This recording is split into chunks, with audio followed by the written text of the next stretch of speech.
So we thought that the optimal time to promote an article on social media was what we were trying to find. So we used, as you'll see later, Facebook posts and tweets and Mendeley reads on articles and saw what time they're posted at to see when you should promote on those sites so that you can get the most readers. So our factors, 4 main factors, were 1, the publication date of articles. So when were the articles first published in relation to the tweets, the posts on Facebook and all that stuff. The second was the post count for each article. So the post count is the shares. So how many shares do they have on each social media site? So on Facebook, on Twitter. So how many posts? So how many tweets related to that article? Our third was the social network posted to. So was it posted to Facebook? Was it posted to Twitter? And how many times? And our fourth was the number of users per social network. This is so that we have a basis to relate all the articles on.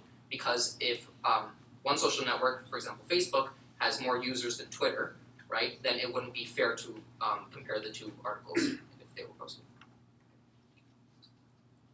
So, sorry, our process involved exporting from the Altmetric API into a CSV, and from this CSV we filtered the keywords such as for cancer and oncology to make sure that we were only getting articles that were related to those 2 fields. So next, we aggregated and computed the data. The first thing we did is we computed the total sums of posts on social networks using a Python script and the aforementioned exported CSV files. And we divided all the sums by the social network's total number of active users to put them all on a level playing field. Next, we organized the data into graphs using Tableau Desktop so that we could visually analyze the data. Okay, so our next goal was to figure out what websites would have the most engagement. Through adding up all the shares, post counts that for each website, we determined that Twitter, Wikipedia, and Mendeley both have significantly higher engagement than websites such as Twitter, Reddit, or Weibo. We then decided to figure out when would be the optimal time to publish articles. So we graphed them out for each point being a week on a graph, excluding January 1st for reasons we will explain later. And we determined that even though Wikipedia and Twitter both have higher even though Wikipedia and Twitter both have higher engagements than Mendeley has more articles spread out over more time, so it'll be easier to get noticed on this.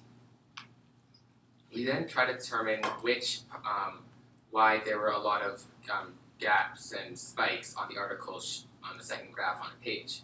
So we looked at each website and determined how often they search for breast cancer, lung cancer, and prostate cancer.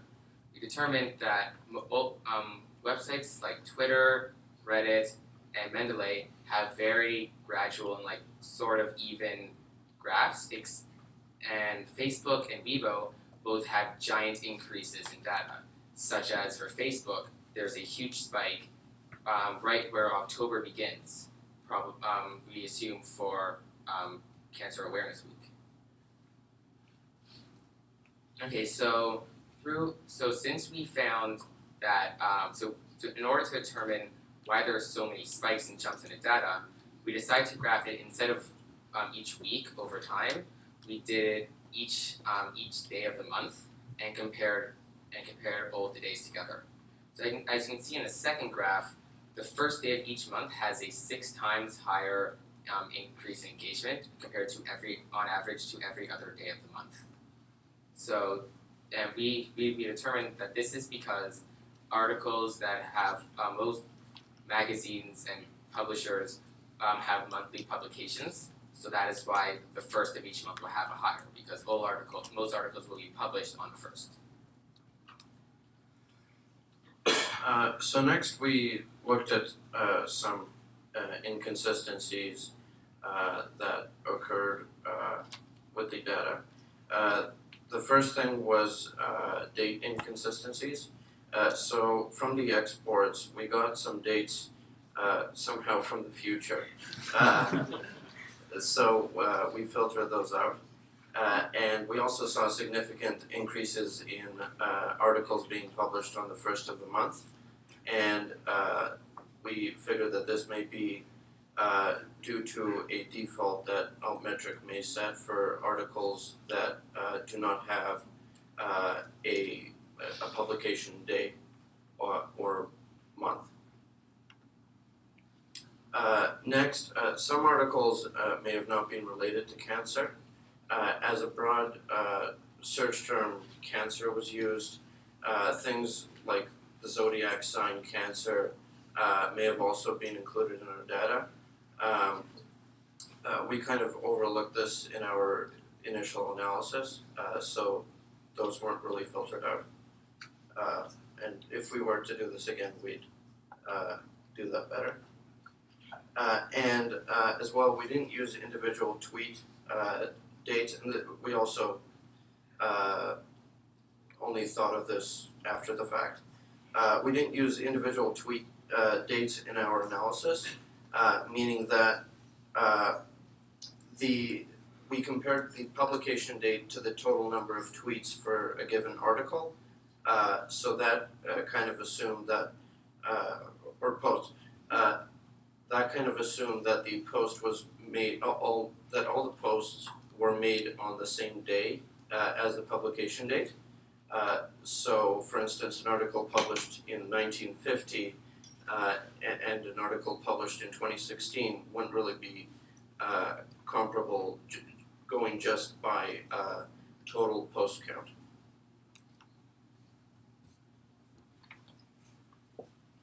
So in conclusion, we found that the optimal time to publish an article is on the first of the month, and the optimal network to publish an article first would be Mendeley, because both of those generated the most engagement with the articles.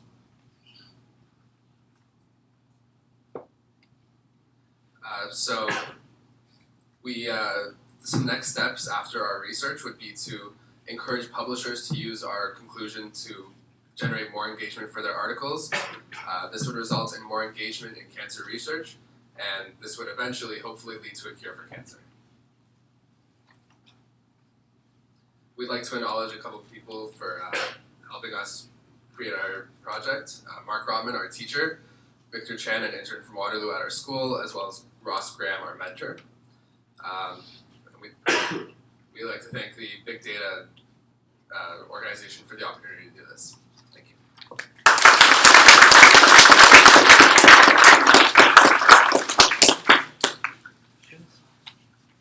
I have two questions about your conclusion slide. So I think the first conclusion you made was that the optimal time to publish is on the first of the month. But if you suggest that it could be because you don't have the data and it's just oddly set to the first, then that's not a valid conclusion.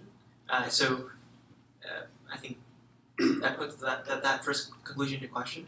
The second one about optimal network to publish is about cancer is Mendeley. So to look for cancer articles, you mentioned in your methodology that you look for cancer and oncology, right?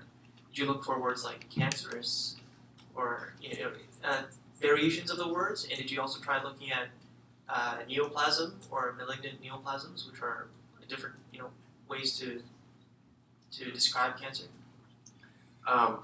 Well, we got the exports from the Altmetric Explorer, and I think that when you search for something, it'll also it'll look for substrings. So, like cancerous would be included in the search cancer. We didn't, however, look at the neoplasms.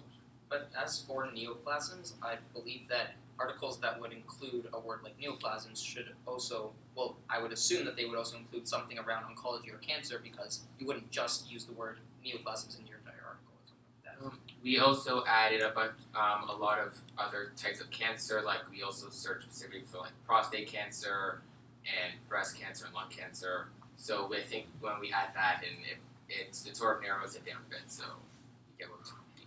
Also regarding the first point on the conclusion slide, you're absolutely right. We would definitely change that if we were to do it again. We only realized the error with defaulting to the first of the month after we'd done our analysis. So yeah.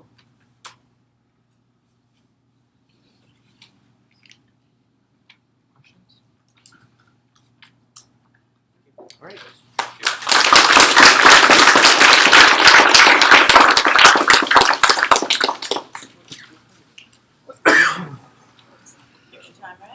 Yep. Okay, so that wraps things up.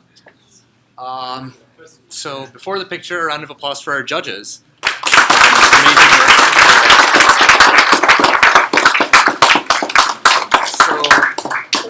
So if I could ask all the presenters, the stars of today, to line up over here for a group photo. I should move this out the way. Yeah, it's a good idea.